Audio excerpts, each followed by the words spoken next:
alcoholismo, las violaciones, los robos, las guerras, la pornografía, los desastres.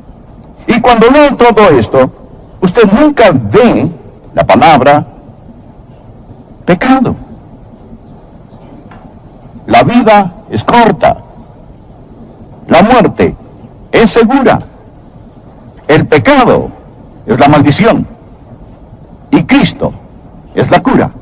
¿Dónde está la cura? En la cruz del Señor Jesucristo. Por favor, escuche. Porque también Cristo padeció una sola vez por los pecados. ¿Y por qué la cruz? Cristo padeció una sola vez por los pecados, el justo, por los injustos, para llevarnos a Dios. ¿No es este un maravilloso versículo? Un maravilloso versículo. Hay suficiente dinamita del Evangelio en solo este para dinamitar el pecado, el odio, el dolor, la enfermedad de la vida de cualquier persona. Pero la dinamita debe ser encendida por la chispa de la fe. Deseo que hoy aprendamos exactamente cómo perdona Dios el pecado. Cómo Dios se encarga del pecado. Suponga que alguien viene y le da un puñetazo en la nariz. Después, suponga que en un acto de compasión, usted le dice a esa persona que le pegó, lo perdono. Suponga que esa persona le contesta, oh no, no hay necesidad de que me perdone, yo ya me he perdonado.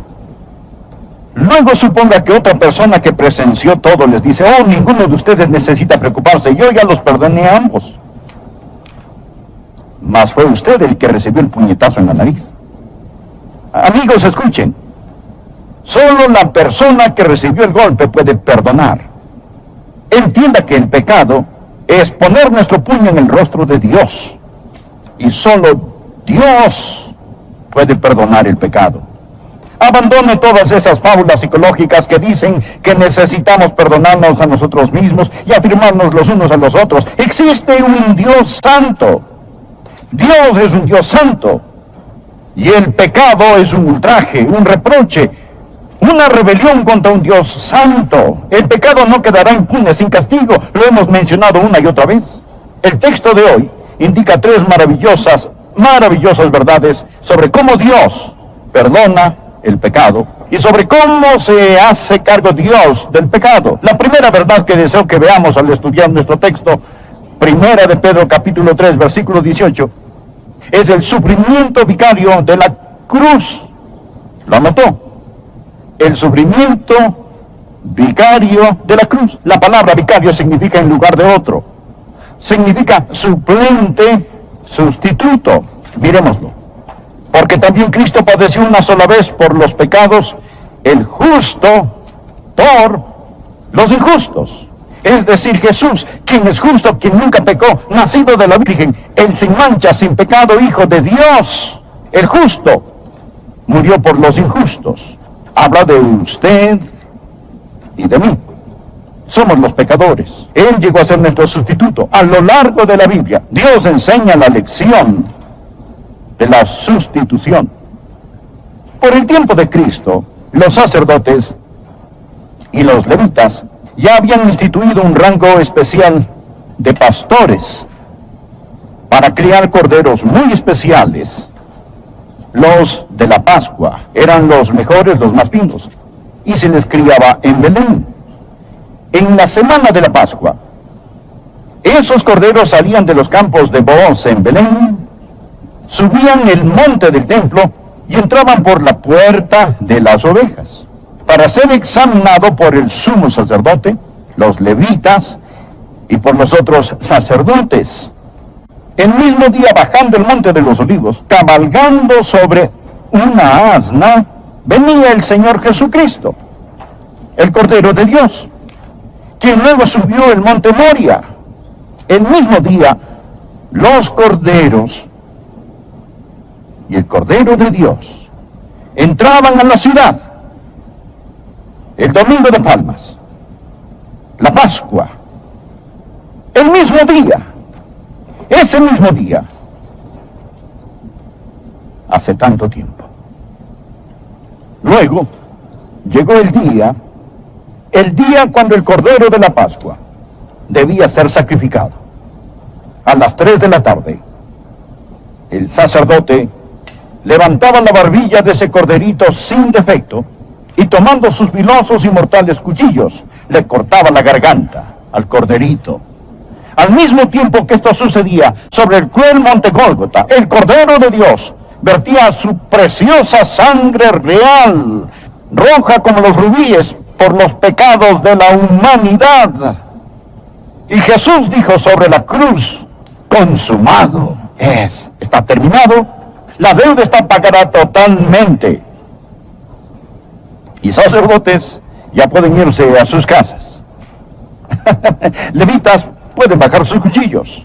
Pastores, su trabajo ha terminado, porque está hecho. Amén. Está terminado. Consumado es. Aleluya. Jesús, el Cordero de Dios, murió sobre la cruz. El propósito de la cruz es la sustitución.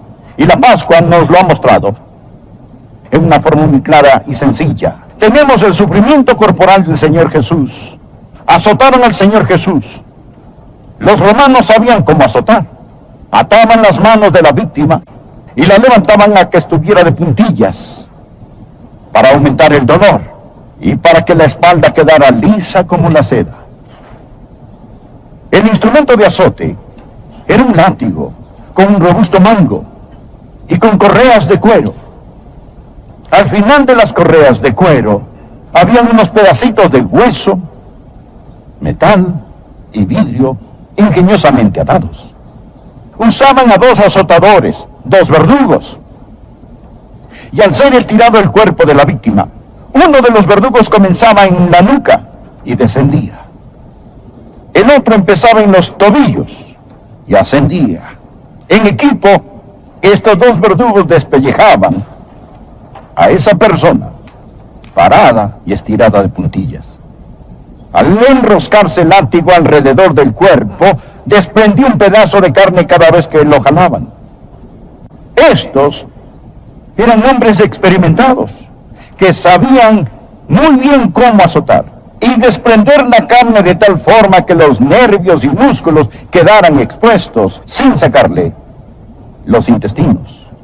Al soltar a la víctima después de ser azotada, esta caía postrada en el suelo. Los hombres no salían caminando, salían gateando. Por ello la Biblia dice que llevaron a Jesús atado y le entregaron a Pilato. ¿Por qué lo llevaron? Porque estaba demasiado débil para caminar. Por eso después Jesús se tropezaba y caía y no podía cargar la cruz. El abuso físico del Señor Jesucristo. Ellos lo golpearon con sus puños. Luego le dieron una paliza con palos. Por último lo sacaron para la verdadera crucifixión. ¿Conoce usted el por qué los romanos usaban la crucifixión? ¿Sabe por qué usaban la cruz? Hablemos de crueles castigos. La crucifixión tenía como fin el ser cruel. La crucifixión tenía como fin el ser inusual. La crucifixión tenía como fin el inspirar puro terror. Cualquiera que veía una crucifixión decía: sea lo que sea que ocasione tal castigo, yo no lo haré.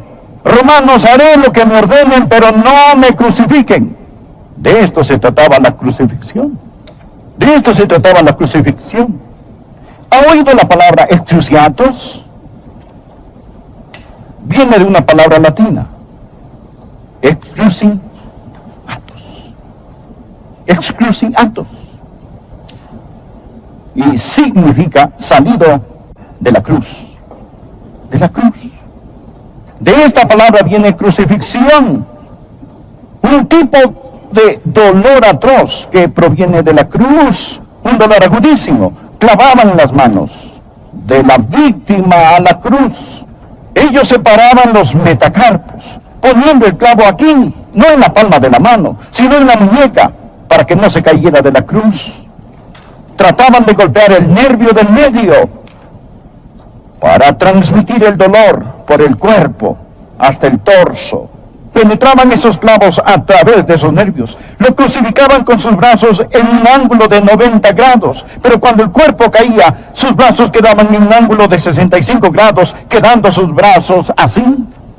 Los pies a su vez clavados a la cruz. El peso del cuerpo caía sobre el pecho. Y la persona crucificada comenzaba a respirar con dificultad. Por lo tanto, para poder respirar, la víctima tenía que alzar su cuerpo. Pero para hacerlo tenía que empujar contra los clavos que estaban en sus pies. La persona se encontraba entre la lucha por respirar y el agobiante dolor. Ahí hacía. Y las náuseas, trauma. Y hay un intenso dolor en cada nervio, convertido en un conducto para tal tormento. El individuo permanecía allí un agonizante largo tiempo hasta morir de una muerte atroz, atroz. Hubo la agonía física de la cruz. Hubo la agonía emocional, el sufrimiento emocional de la cruz, como predicamos la semana pasada. No solo Jesucristo bebió la copa, la contaminación del pecado, sino también llevó la corona, el castigo del pecado. Por ello, la copa y la corona nos hablan de la cruz, de Jesús bebiendo la contaminación y recibiendo el castigo. No es el que haya pecado, recuerde, el justo por los injustos, mas Él pagó el precio. ¿Y cuál era el precio?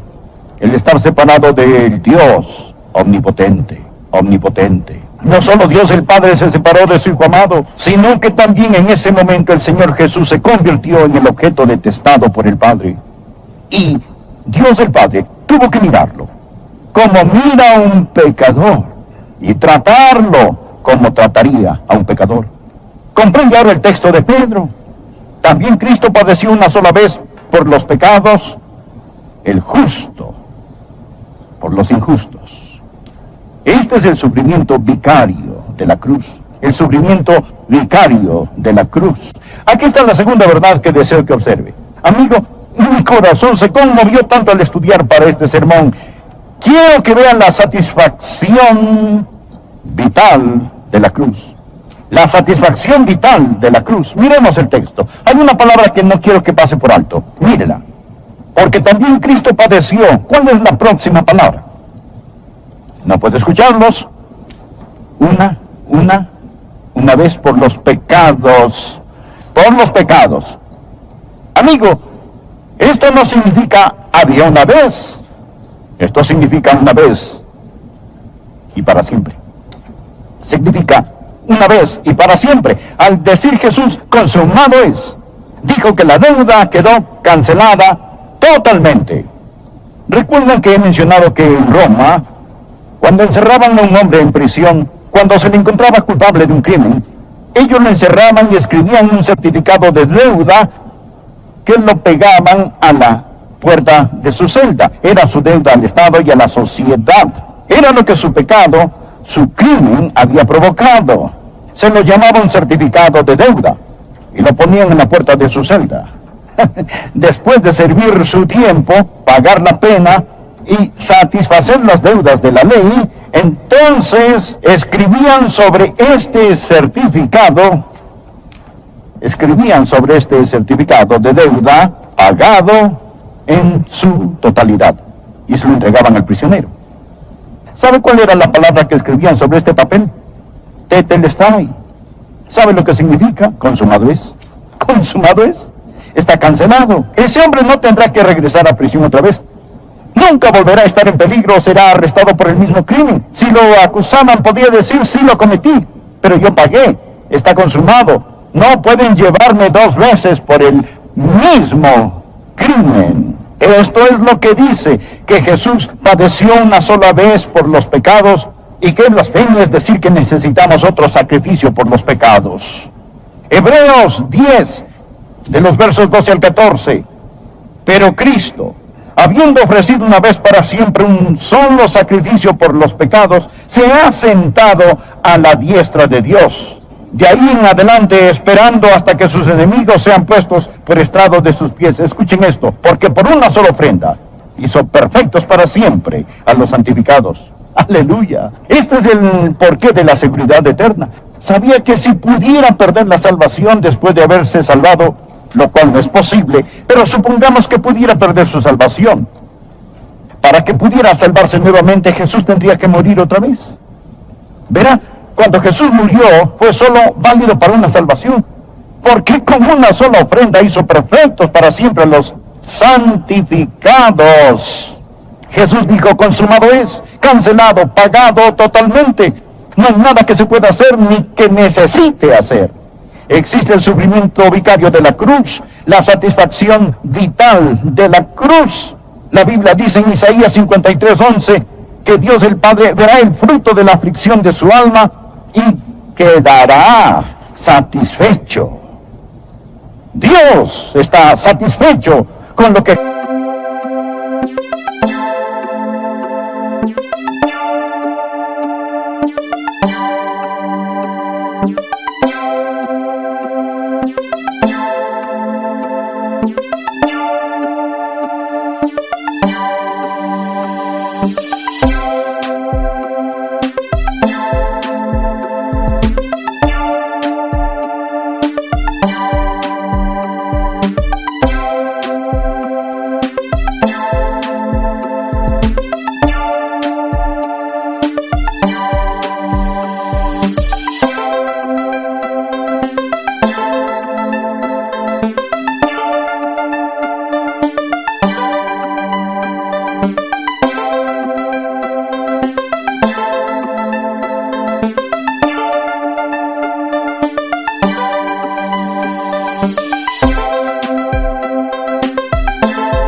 Jesús hizo sobre la cruz, la deuda del pecado está pagada.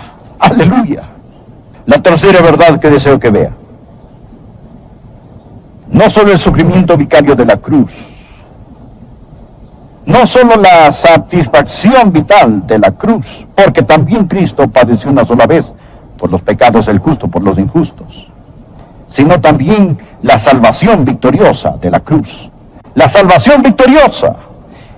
Cristo padeció una sola vez por los pecados, el justo por los injustos.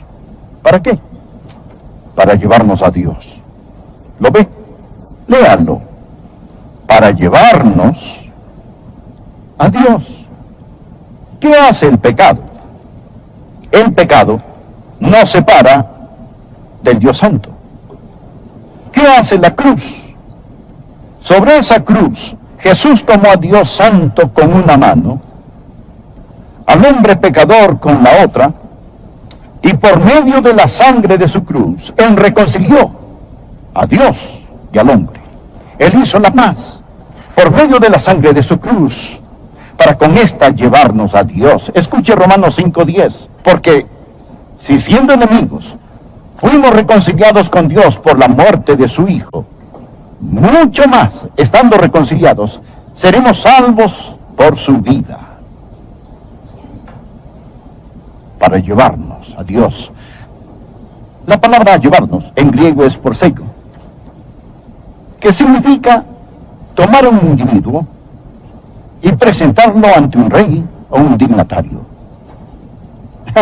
Esto es lo que Jesús hizo. Jesús nos ha tomado de la mano para presentarnos ante Dios el Padre. Él nos lleva a Dios. Él intercede.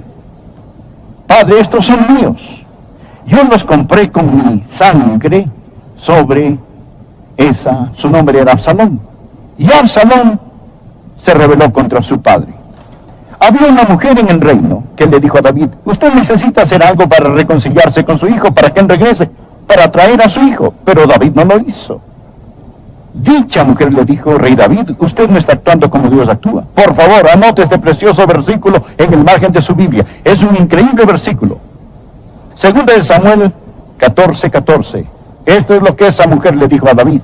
Porque de cierto morimos, y somos como aguas derramadas por tierra, que no puede volver a recogerse.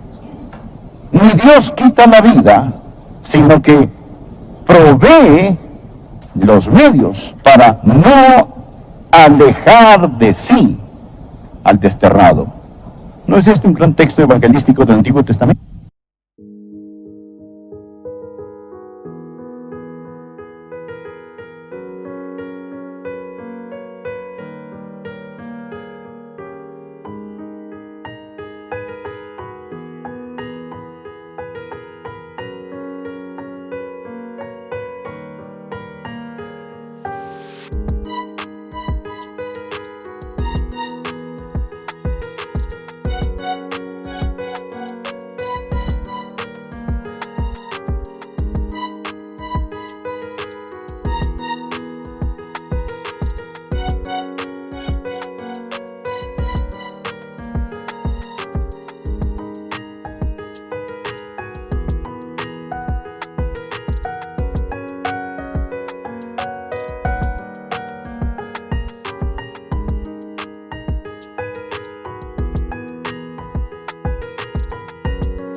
A su corazón, tan sinceramente como puedo hacerlo.